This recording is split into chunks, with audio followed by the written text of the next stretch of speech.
पंडित बालकराम शास्त्री की धर्मपत्नी माया को बहुत दिनों से एक हार की लालसा थी और वह सैकड़ों ही बार पंडित जी से उसके लिए आग्रह कर चुकी थी, किंतु पंडित जी हीला हवाला करते रहते थे।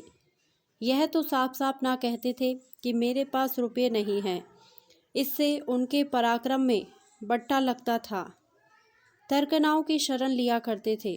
गहनों से कुछ लाभ नहीं, एक तो धातु अच्छी नहीं मिलती, उस पर सोनार रुपए के 8-8 आने कर देता है, और सबसे बड़ी बात यह है कि घर में गहने रखना चोरों को नेवता देना है। घड़ी भर श्रृंगार के लिए इतनी विपत्ति सिर पर लेना मूर्खों का काम है। बेचारी माया तर्कशास्त्र ना पड़ी थी, इन युक्तियों के सामने निरुत्तर हो जाती। पड़ोसिनों को देख देखकर उसका जी ललचा करता था, पर दुख किससे कहे। यदि पंडित जी ज़्यादा मेहनत करने के योग्य होते तो यह मुश्किल आसान हो जाती, पर वे आलसी जीव थे, अधिकांश समय भोजन और विश्राम में व्यतीत किया करते थे। पत्नी जी की कटुक्तियों सुननी मंजूर थी, लेकिन निद्रा की मात्रा में कमी ना कर सकते थे।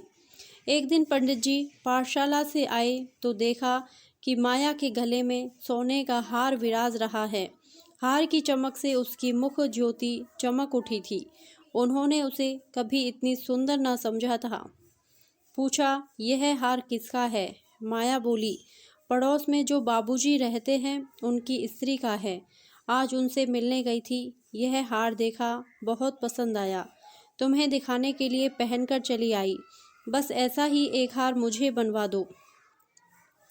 पंडित, दूसरे की चीज़ नाहक मांग लाई, कहीं चोरी हो जाए तो हार तो बनवाना ही पड़े, ऊपर से बदनामी हो। माया, मैं तो ऐसा ही हार लूँगी, 20 तोले का है। पंडित, फिर वही जिद। माया, जब सभी पहनती हैं तो मैं ही क्यों ना पहनूं? पंडित, सब कुएं में गिर पड़ें तो तुम भी कुएं में गिर पड़ोगी। सोचो तो, इस वक्त इस हार के बनवाने में 600 रुपये लगेंगे। अगर 1 रुपये प्रति सैकड़ा भी ब्याज रख लिया जाए तो 5 वर्ष में 600 रुपये के लगभग 1000 रुपये हो जाएंगे। लेकिन 5 वर्ष में तुम्हारा हार मुश्किल से 300 रुपये का रह जाएगा। इतना बड़ा नुकसान उठाकर हार पहनने से क्या सुख? यह हार वापस कर दो। भोजन करो और आराम से पड़ी रहो। यह कहते हुए पंडित जी बाहर चले गए। रात को एकाएक माया ने शोर मचाकर कहा, चोर चोर, हाय घर में चोर, मुझे घसीटे लिए जाते हैं। पंडित जी हकबका कर उठे और बोले, कहाँ कहाँ, दौड़ो दौड़ो। माया मेरी कोठरी में गया है, मैंने उसकी परछाई देखी। पंडित, लालटेन लाओ, जरा मेरी लकड़ी उठा लेना। माया, मुझसे तो मारे डर के उठा नहीं जाता। कई आदमी बाहर से बोले, कहाँ है पंडित जी, कोई सेंध पड़ी है क्या? माया, नहीं नहीं, खपरेल पर से उतरे हैं। मेरी नींद खुली तो कोई मेरे ऊपर झुका हुआ था। हाय राम, यह तो हार ही ले गया। पहने पहने सो गई थी, मुए ने गले से ही निकाल लिया। हाय भगवान। पंडित, तुमने हार उतार क्यों ना दिया था? माया, मैं क्या जानती थी कि आज ही यह मुसीबत गिर पड़ने वाली है। हाय भगवान। पंडित, अब हाय हाय करने से क्या होगा? अपने कर्मों को रो। इसलिए कहा करता था कि सब घड़ी बराबर नहीं आती, न जाने कब क्या हो जाए। अब आई समझ में मेरी बात। देखो, और कुछ तो नहीं ले गया। पड़ोसी लालटेन लिए आ पहुँचे। घर में कोना कोना देखा, करियाँ देखी, छत पर चढ़कर देखा, अगवाड़े पिछवाड़े देखा, शौच गृह में झांका, कहीं चोर का पता न चला। एक पड़ोसी, किसी जानकार आदमी का काम है। दूसरा पड़ोसी, बिना घर के भेदिए के कभी चोरी होती नहीं, और कुछ तो नहीं ले गया। माया, और तो कुछ नहीं ले गया, बर्तन सब पड़े हुए हैं, संदूक भी बंद पड़े हुए हैं। निगोड़े को ले ही जाना था तो मेरी चीज़ें ले जाता, पराई चीज़ ठहरी, भगवान उन्हें कौन मुँह दिखाऊंगी। पंडित, अब गहने का मज़ा मिल गया ना? माया, हाय भगवान, यह अबजस बदा था। पंडित, कितना समझा के हार गया, तुम ना मानी। बात की बात में 600 रुपये निकल गए। अब देखूं भगवान कैसे लाज रखते हैं। माया, अभागे मेरे घर का एक एक तिनका चुन ले जाते तो मुझे इतना दुख ना होता। अभी बेचारी ने नया ही बनवाया था। पंडित, खूब मालूम है 20 तोले का था। माया, 20 ही तोले का तो कहती थी। पंडित, बधिया बैठ गई और क्या। माया, कह दूंगी घर में चोरी हो गई, क्या जान लेंगी। अब उनके लिए कोई चोरी थोड़े ही करने जाएगा। पंडित, तुम्हारे घर से चीज गई, तुम्हें देनी पड़ेगी। उन्हें इससे क्या प्रयोजन कि चोर ले गया या तुमने उठाकर रख लिया। पतियाँ आएंगी ही नहीं। माया, तो इतने रुपए कहाँ से आएंगे। पंडित, कहीं ना कहीं से तो आएंगे ही, नहीं तो लाज कैसे रहेगी।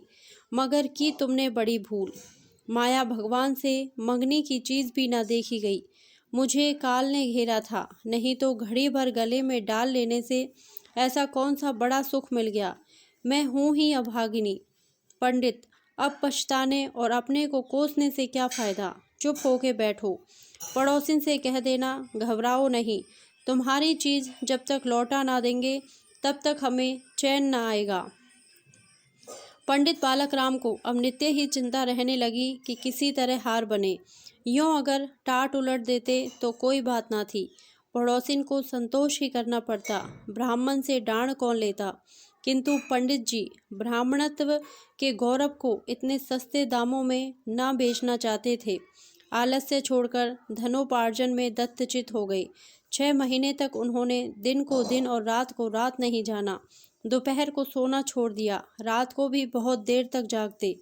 पहले केवल एक पाठशाला में पढ़ाया करते थे, इसके सिवा वह ब्राह्मण के लिए खुले हुए 101 व्यवसायों में वह सभी को निंदनीय समझते थे।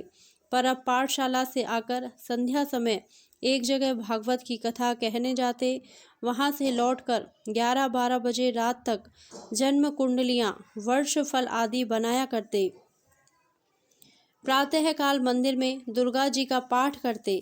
माया पंडित जी का अध्यवसाय देख देख कर कभी कभी पछताती कि कहाँ से कहाँ मैंने ये विपत्ति सिर पर ली।